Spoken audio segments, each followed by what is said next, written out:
Wednesday, I was with clergy from several denominations in various parts of the state at St. John's Nazareth United Church of Christ. We were gathered for a one-day training called Boundaries, Borders, and Better Relationships. In the Penn Northeast Conference, all authorized ministers are required to attend a boundary training every 4 years, and this just happened to be when it arrived in the 4-year cycle. So we're all familiar with boundaries. Boundaries can be physical, like a wall or a fence or a closed door. They can be things we don't see, but that divide something we do see, like a property line or a line between two cities or states. There are other boundaries. In schools, we have boundaries on how long a class will last. Businesses define their hours of operation. And human resource laws define the boundary for some between regular pay and overtime pay. And we can keep going. We establish a boundary when we say we will not answer the phone during dinner, or we will not accept phone calls after a certain time of day. We establish boundaries when we say we do not like to be touched in a certain way. The facilitator for the training was Reverend Diane Wheatley, a Lutheran pastor from Fulton, New York. When we were entered the hall, we were each given this manual that Reverend Wheatley prepared. Near the back of this book is a section titled, My Personal Tips in Boundary Discussion. It was Diane's 10 Commandments, if you will, of living well with boundaries. Now that I have attended that training, I have a choice. What am I going to do with that book? I could take that and the 10 tips and put it on a bookshelf and let it collect dust. I could even take the 10 tips to a craftsman and have them etch them on a plaque to hang on a wall, and let the plaque collect dust hanging on the wall. If that's what I do, then the day was wasted. You see, in order for me to benefit from what I learned on Wednesday, I need to take the time to review that material and work to incorporate it into how I live my life each day. In order for me to benefit, what is in that manual needs to become living words. So 2 weeks ago, the Israelites complained to Moses because they had no food. Moses called out to God. God provided quails and manna. Last week, the Israelites were in the wilderness and there was no water. This time they didn't complain to Moses, they quarreled with Moses. Moses cried out to God, and God sent Moses and some elders to the rock. Moses struck the rock with a staff, and water came from the rock. So after the rock produces the water, the Amalekites show up and decide to pick a fight with the Israelites. Not a good idea. Joshua gathers some men and goes out to fight, while Moses, Aaron, and Hur climb up the mountain. And as long as Moses is holding the staff up in the air, the Israelites prevail. So Aaron and Hur, when Moses' arms get tired, grab either arm and hold them up in the air. And by sunset, the Israelites have prevailed. Then in chapter 18, we're introduced to Jethro, Moses' father-in-law. It's Jethro that tells Moses, you can't do this all by yourself. You need to get some help. Jethro teaches Moses about delegation and setting up a structure so that not every matter that comes before the community has to be handled by Moses. He created an organization to help meet the needs of the people. So just think, the origins of bureaucracy is biblical. Now, 3 months have gone by after they left Egypt. The Israelites left Egypt, and they arrive at Mount Sinai. And God tells Moses, bring the people to the foot of the mountain. So now here the people are gathered at the foot of the mountain. The foot of the mountain where God and Moses first encountered one another. And I wonder, as Moses was gathering the people at the foot of the mountain, if he remembered the promise God made way back in chapter 3. In chapter 3, Moses said, who am I that I should go and bring the Israelites out of Egypt? And God answered, I will be with you, And this shall be a sign that I was the one who sent you. When you have been brought the people out of Egypt, you shall worship God on this mountain. So here Moses and the Israelites are now worshiping at the mountain God said they would be worshiping at 17 chapters prior to this. Then God begins to speak. Now remember, up to this time, God had only spoken to Moses, and Moses had spoken to the people. The people never heard directly from God. All they knew about God was what Moses told them. When the people ran into difficulty, it was Moses they challenged. Now it's God they're hearing from. I am the Lord your God who brought you out of the land of Egypt, out of the house of slavery. Now what's God doing there? See, God heard them telling Moses that they had bread and meat in Egypt. God heard them telling Moses that at least they had water in Egypt. God is setting the record straight. No, it was I that brought you out of Egypt. And enough of that nostalgic nonsense. I brought you out of slavery and oppression. Your life in Egypt was horrible. Then God delivers the 10 words, the 10 commandments. These are the words that will shape the identity and character of the people, so they line up and correspond with the identity of God. God is making a covenant with the people and creating the boundaries of the relationship between God and the people, and also between the people among themselves. You shall make no other gods before me, and you shall not make for yourself an idol in any form.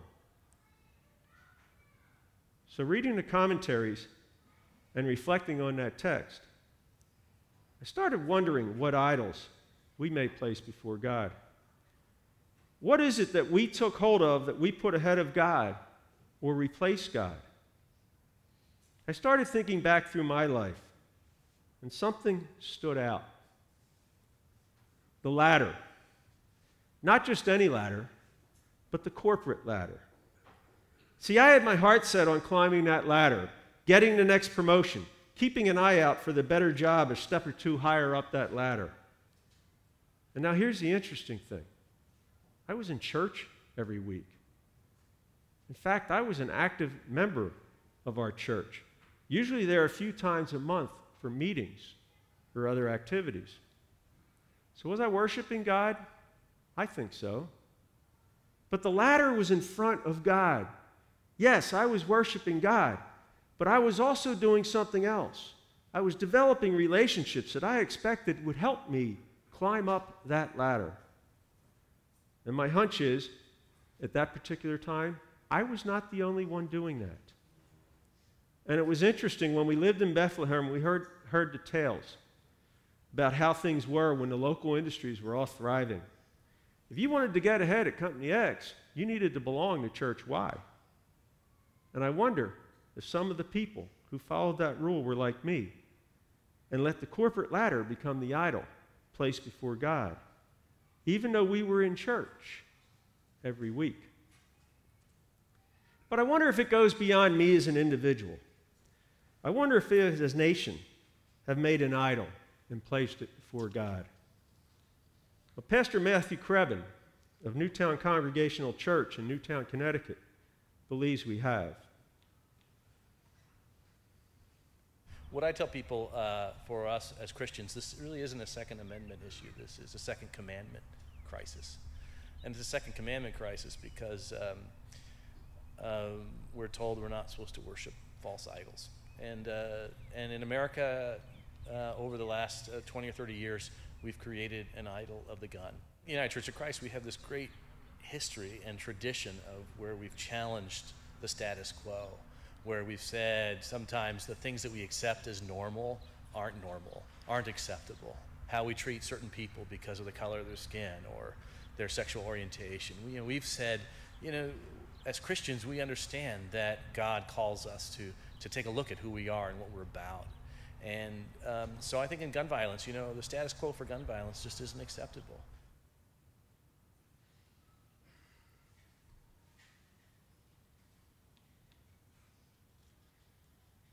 Last Sunday, from his perch on the 32nd floor of the Mandalay Bay Hotel,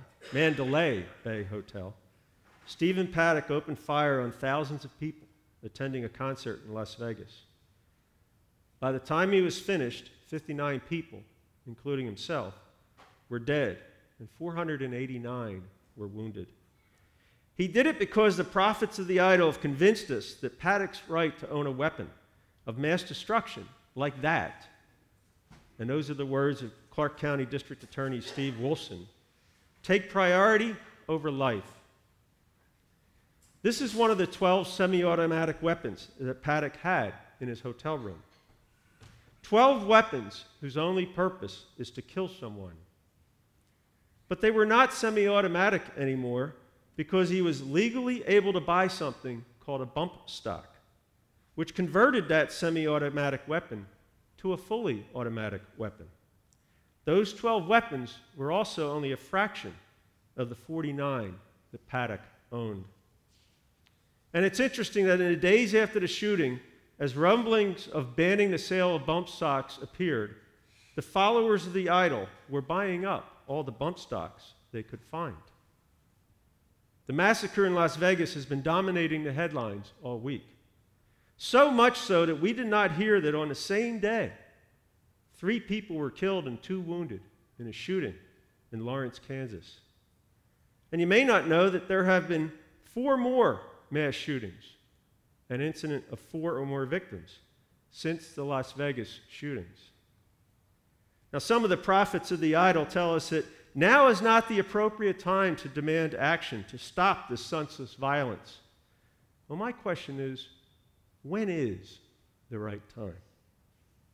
Friday was the 279th day of the year, so that would make today the 281st day of the year. And in including an incident last night, there have now been 277 mass shootings in our country. And these are the only incidents that involve a gun with 4 or more victims.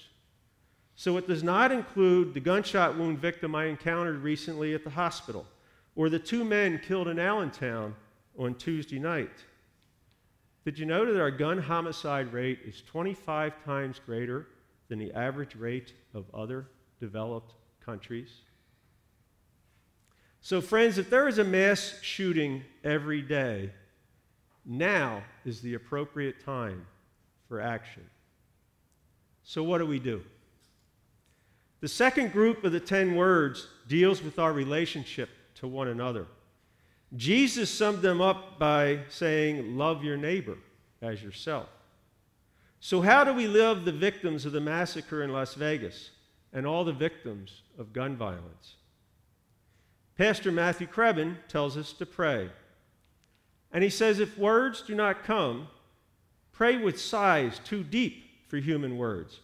Pray for the victims, their families, the first responders, the hospital staffs. Pray for all those who are targets of violence, because their beauty as a child of God, he says, does not fit someone else's definition of what is worthy of sacred care. Pastor Krebin says to pray for all of us who by intent or apathy continue to allow this nation to worship at the altar of the gun, and those who believe that innocence must be forever offered on the altar for the sake of freedom. We also need to pray for the victims of other violence, like the stabbing victims and assault victims I encounter in my work at the hospital. Not just the victims, but also pray for the perpetrators, the families impacted, and those who work to heal, like the staff and volunteers at the Women's Resource Center in Tobyhanna and other community groups. Our faith tells us to pray, and pray we should. But the Apostle James tells us that faith by itself, without works, is dead. So as we are praying, we need to be taking action. We need, as Reverend Dorhauer said, to transform our pain into meaningful actions of hope, of resistance, of recovery, and a tomorrow where a different narrative is written. One without the seemingly unending cycle of violence and destruction.